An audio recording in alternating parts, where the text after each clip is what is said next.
نہیں بیسیکلی جو 10 مہینے جب مفتی صاحب وزیر اعلیٰ رہے اور ہم نے ایک agenda of alliance BJP کے ساتھ سائن کیا تھا جس میں یہ تھا کہ 370 کے ساتھ چھیڑ چھاڑ نہیں ہوگی، ایسپا کو ریویو کیا جائے گا، پاکستان کے ساتھ بات، حریت کے ساتھ بات چیت، اور بھی کئی مسئلے تھے، ٹرانسفر پاور پروجیکٹس واپس لینا ان سے. تو جب مفتی صاحب چلے گئے تو اس کے بعد میں نے سوچا کہ جب تک کہ بی جے پی مجھے پہلے ہی پریکٹیکلی کوئی چیزیں نہیں دے گی تب تک میں سرکار نہیں بناؤں گی. اور میں نے اپنے لوگوں سے بھی کہا، میں نے کہا یہ صحیح ہے مفتی صاحب کا یہ فیصلہ ہے اور بحیثیت ایک بیٹی کے مجھے ان کے فیصلے پہ عمل کرنا ہے، مگر اس کے ساتھ ساتھ ہمیں یہ بھی دیکھنا ہے کہ بی جے پی کتنا اپنے وعدے پہ کھرا اترتی ہے. اور اس کے لیے میں نے 2-3 چیزیں شرطیں رکھی بی جے پی کے سامنے. ایک تو میں نے کہا پاور پروجیکٹ جو ہمارے ہیں 2 نہیں 4 نہیں کم سے کم 1 ہمیں واپس کر دیجئے، اس میں آپ کو پیپر سائن کرنے کوئی زیادہ کرنا نہیں ہے. اس کے علاوہ میں نے کہا کہیں کہیں آرمی کے پاس ہماری زمینیں ہیں، جیسے ٹٹو گراؤنڈ ہے، اننت ناگ ہائی گراؤنڈ ہے، کارگل کا خربتنگ پلیٹو ہے، اور بھی کئی چیزیں ہیں. اگر آپ ان کو کر لیں تو ہو سکتا ہے اس میں جموں کشمیر کے لوگوں کا بھی اعتماد بڑھ جائے گا اور ہمارا بھی اعتماد جو ہے بڑھ جائے گا کہ نہیں یہ جو مفتی صاحب نے فیصلہ کیا تھا بی جے پی کے ساتھ ہاتھ ملانے کا جموں کشمیر کی بقا کے لیے کسی ایجنڈے کے تحت، تو وہ بھروسہ لوگوں کا ہم دوبارہ قائم کر سکتے ہیں. پر بدقسمتی یہ ہوگی کہ جس وقت میں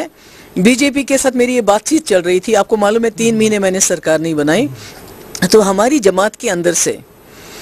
ایک ایسا ٹولہ نکلا، ایک ایسا گروپ نکلا جنہوں نے دلی میں ناگپور میں جا کے بی جے پی سے ملاقات کی، مجھے اس کے بارے میں بعد میں انفارمیشن ملی، اور ان کو بولا کہ محبوبہ مفتی تیار نہیں ہو رہی، اس کو رہنے دیجئے. ہم پی ڈی پی میں ایک پی ڈی پی کو ڈیوائیڈ کر کے تقسیم کر کے ہم آپ کو 17-18 ممبر دیں گے اور ہم سرکار آرام سے بنا سکتے ہیں، آپ محبوبہ مفتی کی بات کو چھوڑ دیجئے. تو اس سے کیا ہو گیا کہ میری جو اس وقت تک پوزیشن تھی، میں ایک طاقت کی پوزیشن سے بات کر رہی تھی اور بی جے پی والے مجبور تھے اس وقت سرکار بنانے کے لیے. جب ان کو دوسرا آپشن ملا، ایک متبادل ملا کہ محبوبہ مفتی نہیں آتی ہے تو اس کی پارٹی میں کوئی ایسے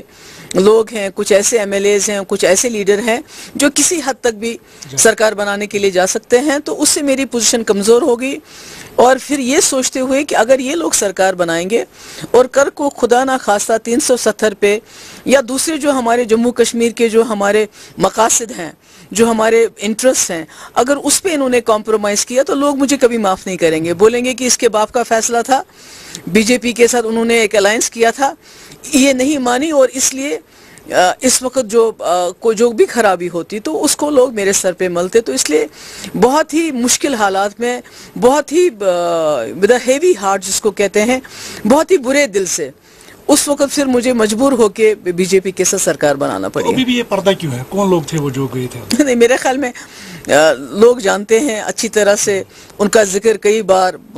ہوا ہے، لوگوں کے میں ہوا ہے، اچھی طرح لوگ جانتے ہیں. مجھے لگتا ہے میرا وہ نام لینا ضروری نہیں ہے. وہ ایسے لوگ جو ہمیشہ اقتدار میں رہنا چاہتے ہیں، ایسے لوگ جن کو ہم نے پی ڈی پی نے لایا اور ایم ایل اے بنایا اور اس کے بعد منسٹر بنایا، بڑے بڑے عہدے دیے، تو وہی لوگ ہیں کہ جو سمجھتے ہیں کہ ایک جو سیاست ہے یہ ہمیشہ اقتدار میں رہنے والی ہوتی. ایسا نہیں ہوتا ہے. مفتی صاحب نے 50 سال میں مشکل سے وہ 10-12 سال سے اقتدار میں رہے، باقی انہوں نے اپوزیشن میں ٹائم گزارا. میں بھی اتنے سالوں سے 22 سال سے ہوں، میں 2 سال چیف منسٹر رہی ہوں، باقی میں اپوزیشن میں رہی ہوں. تو اس لیے جو ہماری جماعت پی ڈی پی ہے یہ ایک تحریک ہے، یہ سرکار حاصل کرنے کے لیے نہیں بنائی تھی مفتی صاحب نے، یہ بنائی تھی جموں کشمیر کے لوگوں کو مصیبت سے نکالنے کے لیے اور جموں کشمیر کے مسئلے میں مدد کرنے کے لیے. تو اس میں اقتدار جب ہمیں ملا 2002 سے لے کے 2005 تک، تو ہم نے مظفر آباد روڈ کھولا، ہم نے پاکستان سے ڈائیلاگ کروایا، یہاں ڈائیلاگ یعنی اقتدار اگر ملے بھی اس کا کس طرح استعمال کرنا چاہیے یہ مفتی صاحب نے اپنے ٹائم میں دکھایا، اور یہی چیز وہ بی جے پی کے ساتھ دوبارہ دہرانا چاہتے تھے. اسٹوڈنٹ آج بھی لوکل ملٹن مارا گیا ہے، تو یہ سلسلہ تھمتا نہیں ہے، تو اس کو کس طرح آپ دیکھیں؟ بہت بدقسمتی کی بات ہے کہ یہ جو روزانہ جو یہاں گولیاں چلتی ہے، خون خرابہ ہو رہا ہے، اور ہمارا ہمیشہ یہ ماننا ہے کہ کہ جموں کشمیر کے مسئلے کا حل بات چیت ہے، اور اس بات چیت میں پاکستان کے ساتھ بھی بات کرنا ضروری ہے، کیونکہ جب آپ پاکستان کے ساتھ اپنے رشتے سدھاریں گے اس کا سیدھا اثر جموں کشمیر کے حالات پہ پڑتا ہے. تبھی آپ کی حریت والوں کے ساتھ، جیسے ہوم منسٹر نے کہا کہ میں نے کئی بار حریت والوں کو بلا شرط و شروط بات چیت کی آفر دی، مگر وہ انہوں نے دروازے بند کیے. تو میرا یہ ماننا ہے یہ پاکستان کے ساتھ ایک کڑی ملتی ہے، ایک حریت والوں کے ساتھ ملتی ہے. تو آپ پاکستان سے بات کریں گے حریت سے نہیں کریں گے، حریت سے کریں گے پاکستان سے نہیں کریں گے، تو یہ بات بنتی نہیں ہے. عمران خان نے سیدھا کہہ دیا بات چیت کے لیے، آپ کو نہیں لگ رہا کہ مرکزی پیچھے ہٹ رہا ہے؟ ہم وہی کہتے ہیں کہ یہ جو 2019 کے الیکشن کی وجہ سے اور بھی جو ہماری کنٹری میں اس وقت پالیٹکس چل رہی ہے بہت ہی، جس میں جموں کشمیر کو ایک مہرہ بنایا جاتا ہے بار بار. ہمارے ملک کی پالیٹکس میں جموں کشمیر ایک مہرہ بنتا ہے، اسی لیے شاید پاکستان کے ساتھ جو بات چیت کی آفر ہے اس کا صحیح یہاں سے رسپانس نہیں مل رہا ہے، جو میں سمجھتی ہوں غلط ہے. اگر ہمیں خون خرابہ روکنا ہے تو اس کے لیے ضروری ہے کہ ہمیں پاکستان کے جو آفر آئی ہے اس کا بھی متبادل یہاں سے جواب دینا چاہیے، مثبت جواب دینا چاہیے، اور یہاں بھی بات چیت کا سلسلہ شروع کرنا چاہیے. بات ہے میں کوتا پر سوال جو مطلب الائنس جب بریک ہوئی تو آپ نے کمپل کیا تھا ان ایشوز پہ جو ایجنڈا آف الائنس میں لکھے تھے، تو ان کو خدشہ تھا کہ آپ شاید الائنس خود ہی بریک کریں گے، اس سے پہلے انہوں نے الائنس بریک کی، تو یہ کہاں تک سچ ہے؟ دیکھیے بی جے پی کا جو ایجنڈا ہے وہ بالکل الگ ہے جو ہمارا ایجنڈا ہے، اس پہ عمل ہو رہا تھا. سب سے پہلی بات کوئی 10 سے 12 ہزار نوجوانوں کے خلاف میں نے ایف آئی آر واپس لیے.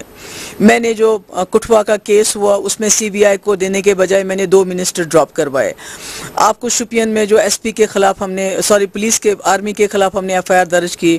جہاں سیکورٹی فورسز غلطی کرتے تھے ہم ایف آئی آر درج کرتے تھے. اسی طرح سیز فائر کے لیے میں نے مرکز کو آمادہ کیا. اسی طرح بات چیت کی بات، پاکستان کے ساتھ بات چیت کی بات، حریت کے ساتھ بات چیت کی بات میں یہ روز بولتی تھی، جو شاید کہیں نہ کہیں بی جے پی والوں کو سوٹ نہیں کرتا تھا. 35A پہ بھی میں نے پرائم منسٹرز کو کہا کہ اگر آپ نے 35A کے ساتھ چھیڑ چھاڑ کی عدالت کے ذریعے یا کسی اور ذریعے تو ہمارے لیے آپ کے ساتھ رہنا آسان نہیں ہے، ہم چھوڑ دیں گے. تو مطلب یہ ہے کہ جو پی ڈی پی کا ایجنڈا ہے اس پہ تو عمل ہو رہا تھا، تھوڑا ہی سے عمل ہو رہا تھا، کیونکہ آپ نے اس سے پہلے دیکھا ہے کہ کانگریس کی سرکار 10 سال تھی سینٹر میں، کبھی سیز فائر نہیں ہوا. این سی اور کانگریس کی سرکار 6 سال تھی، کوئی ایف آئی آر واپس نہیں ہوئے لیے جس طرح میں نے لیا، حالانکہ بہت پتھراؤ ہو رہا تھا. تو یہ سب چیزیں بی جے پی کو سوٹ نہیں کرتی تھی، اور ان کو یہ بھی خدشہ تھا کہ جس طرح میں بار بار پاور پروجیکٹ واپس کرنے کی بات کر رہی ہوں، پاکستان کے ساتھ بات چیت کرنے کی بات کر رہی ہوں، تو ان کو یہ بھی خدشہ تھا کہ شاید ایک ٹائم آئے گا تو یہ تنگ آ کے چھوڑ دے گی. تو اس لیے ان کو سوٹ نہیں کیا ہمارا ایجنڈا، تو انہوں نے وڈرا کیا. اور میں سمجھتی ہوں کہ لوگوں کے سامنے یہ بات آ گئی کہ اگر ہم نے خدا نہ خواستہ میں نے 2 سال میں کوئی سمجھوتا کیا ہوتا بی جے پی کے ساتھ تو یہ سرکار 6 سال سے بھی زیادہ چل سکتی تھی. جاوید مصطفیٰ نے جو یہاں سے چلے گئے، پی ڈی پی کے بہت ہی سینئر لیڈر تھے، تو آپ کو لگ رہا ہے کہ پارٹی پہ اس کا اثر؟ دیکھیے جاوید مصطفیٰ امیر صاحب میرے چھوٹے بھائی جیسے، میں نے ہمیشہ ان کو ایز بھائی ٹریٹ کیا ہے. وہ پارٹی سے چلے گئے، ایسا میں نے کہا کہ آپ پارٹی ہمیشہ جو ہے لوگ پاور میں نہیں رہ سکتے ہیں، کبھی اپوزیشن کبھی، تو ان کو منسٹر بھی بنایا اور اچھے تعلقات رہے ہمارے ان کے ساتھ. تو میں کوئی بھی بات ان کے خلاف کہہ کے میں نہیں چاہتی ہوں کہ جو میرا ایک رشتہ اس کے ساتھ تھا اس رشتے کو میں کوئی زخم